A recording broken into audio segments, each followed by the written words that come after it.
குருபியோ நம. ஸ்ரீ மகாபரிவாஜனம் மகாபரிவாஜனம் மகாபரிவாஜனம். இங்கே தெய்வத்தின் குரல் பாகம் 4 குரு என்ற தலைப்பில் பெரிவா சொல்கிறத மேலே வாசிக்கிறேன். இது பக்கம் 320 ஆரம்பிக்கிறது.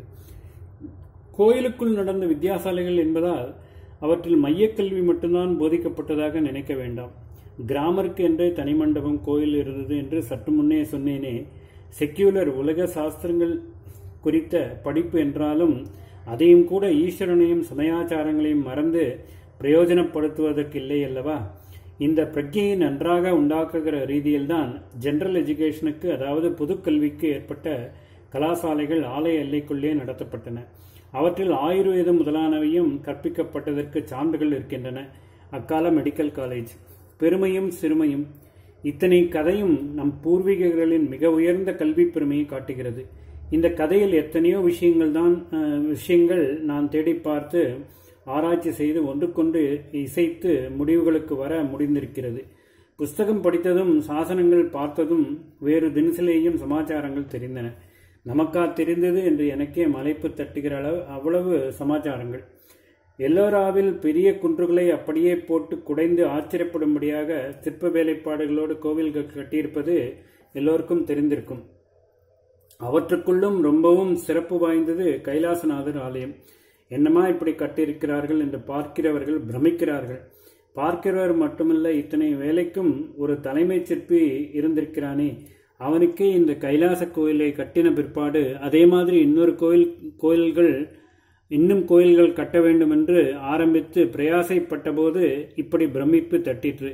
எத்தனை பிரயாசை எடுத்துக்கொண்டு இந்த தரத்துக்கு ஈடாக அவனால் இன்னொன்று கட்ட முடியவில்லை. அப்பொழுதுதான் அவனுக்கே சட்டென்று ஒரு பிரமிப்பு ஏற்பட்டு, என்ன ஆச்சரியம், இப்படி ஒன்று என்னாலே எப்படி பண்ண முடிஞ்சது? நான் தான் பண்ணினேனா? எனக்குள்ளே ஏதோ பூந்துண்டு பண்ணுவிச்சுதா என்று சொன்னானாம். இப்படி அந்த கைலாசநாதர் கோவில் சிற்பி அதே மாதிரி இன்னொன்று நிர்மாணிக்க முடியாமல் போய் அப்புறம் அதை மட்டும் தானா பண்ணினோம் என்று ஆச்சரியப்பட்ட விஷயம் ஸ்லோக ரூபத்திலே ஒரு செப்பேட்டில் இருக்கிறது. கிபி 8ஆம் நூற்றாண்டில் அந்த கோயிலை கட்டிய ராஷ்டிரகூட அரசனான கிருஷ்ணராஜனை பற்றியுள்ள பரோடா காப்பர் பிளேட் கல்லொன்றில் அந்த ஸ்லோகம் இருக்கிறது. பூயஸ் ததாவித கிருதோ விவசாயா ஹானேக ஏதன் மயா கதம் அஹோ கிருதம் இத் யகஸ்மாத் கர்த்தாமி எஸ்ய கலு விஸ்மயம் ஆபசில்பி. அந்த சிற்பி மாதிரி தான் எனக்கும் நாம் தானா இத்தனை ஆராய்ச்சி பண்ணி கடிகாஸ்தான சமாச்சாரங்கள் கண்டுபிடித்தது என்று இருக்கிறது. இப்படி நான் பெருமை அடித்துக் கொள்வதிலேயே சிறுமையும் தெரிகிறது. நம் தேசத்தில் கிமு 5ஆம் நூற்றாண்டிலிருந்து கிபி 15ஆம் நூற்றாண்டு வரையில் கூட, அதாவது 2000 வருஷம் காலம் விஸ்தாரமாக இருந்து வந்திருக்கிற வேத வித்யாஸ்தானங்கள் பற்றி இந்த மதத்துக்கு குரு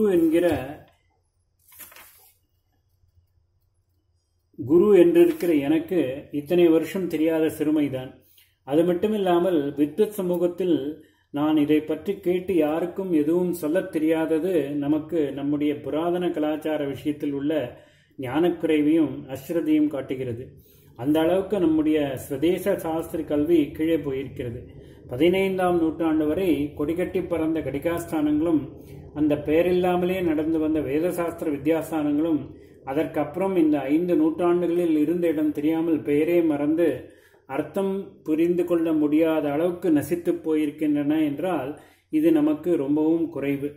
போக்குவரத்து வசதி இல்லாத காலத்தில் 1000-2000 மைல் பிரயாணம் பண்ணி தேசத்தின் நானாபாக வித்தியார்த்திகளும் 1000-2000 பேர் கூடி 2000 வருஷ காலம் வளர்த்து வந்திருக்கிற வித்யாஸ்தானங்களைப் போல எத்தனையோ வசதி படைத்த நம் காலத்தில் வேண்டாததற்கெல்லாம் வெளிநாட்டு ட்ரிப்பு ட்ரெயினிங் என்று போய்கொண்டிருக்கின்ற இந்த காலத்தில் ஒன்று கூட இல்லை என்றால் தலைகுனிவாகத்தான் இருக்கிறது.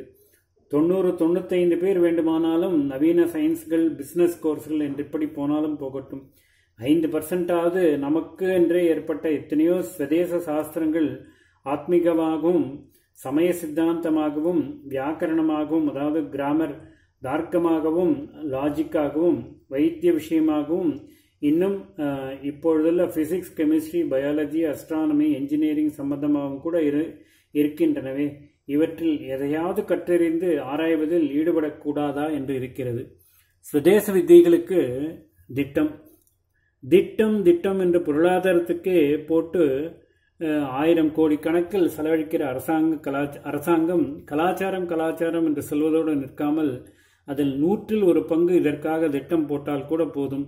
இம்மாதிரி சுதேசிய பூர்வ சாஸ்திரங்களுக்காக விஸ்வவித்யாலயங்கள், அதாவது யூனிவர்சிட்டிகள் வைத்து ஸ்காலர்ஷிப் ஸ்டைபண்ட் எல்லாம் கொடுத்து படிப்பு முடிந்த பின்னும் ரிசர்ச்சுக்காகவும் ஆயுஷ் பரியந்தம் இந்த படிப்பாளிகளுக்கு கிராண்டாகவும் பொருளுதவி செய்து நம்முடைய பெரிய ட்ரெடிஷனை போஷித்து விட முடியும். ஆனால் இது சாஸ்திரோத்தமாக நடந்தாலே உண்மையான பிரயோஜனத்தை கொடுக்கும் என்பதை பார்க்கும்போது ராஜாங்கம் இப்படி இந்த பொறுப்பை எடுத்துக்கொள்ளாமல் இருப்பதே ஒரு விதத்தில் தேவையில்லை என்று நினைக்கும்படியாகவும் இருக்கிறது.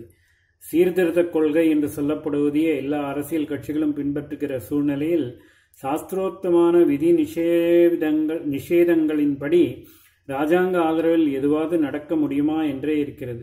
ஆனபடியால் ராஜாங்கத்தை எதிர்பார்த்து கொண்டோ குறை சொல்லிக் கொண்டோ இல்லாமல் சாஸ்திர அபிமானமுள்ள பொதுஜனங்களே தான் ஆனதை செய்வதில் நன்றாக ஈடுபட வேண்டும். அதற்குரிய முறைப்படி. ஏனென்றால் நம்முடைய பண்டைய கலைகளுக்கும் சாஸ்திரங்களுக்கும் புதிதாக வித்தியாசாலைகள் அமைப்பதில் ஜீவநாடியான அம்சமே இவை மற்ற நாகரீக ஸ்கூல் காலேஜ் மாதிரி இல்லாமல் அவற்றுக்கே உரிய பழைய முறைப்படி கற்றுக் கொடுக்க வேண்டும் என்பதுதான். சப்ஜெக்ட் பழைய சாஸ்திரம் என்றால் அதை படிப்பிக்கும் முறையும் பழசாகவே தான் இருக்க வேண்டும். நம்முடைய கோவிலுக்கோ மடத்துக்கோ வருவதென்றால் வெள்ளைக்காரி கூட புடவை கட்டிக்கொண்டு வருகிறாளோ இல்லையா? அப்படி அதற்கும் ஏற்பட்ட வழிகளையும் வழக்கங்களையும் பின்பற்றினால்தான் அதற்கு உயிர்கலை இருக்கும். அமெரிக்காவில் கட்டின கோவில் என்றாலும் கூட அங்கே பிஸ்கட் நைவேத்தியம் செய்யாமல் புளியோதரைத்தானே கொண்டு வர வேண்டியிருக்கிறது. பரதநாட்டியம் ஆடுகிறது என்றால் அதற்கு கோவில் சிற்பத்தில் 1000 வருஷம் முன்பு காட்டியிருக்கிற ட்ரெஸ்ஸை பார்த்துதானே இன்றைக்கும் அனுசரிக்கிறார்கள். அதே போல ஹிந்து வித்யா சாஸ்திரங்களுக்கென்று வித்தியாசாலையை வைத்தால் அதை இப்பொழுதுள்ள யூனிவர்சிட்டிகள் மாதிரி பெரிய பெரிய கட்டிடங்களில் இங்கிலீஷ் ட்ரெஸ் போட்டுக்கொண்டு கற்றுக் கொடுப்பதென்றில்லாமல் பழைய ரீதியிலேயே முடிந்த மட்டும் செய்ய வேண்டும். ஓம் ஸ்ரீ குருப்யோ நமः. ஸ்ரீ மகாபரிவாஜனம் மகாபரிவாஜனம் மகாபரிவாஜனம்.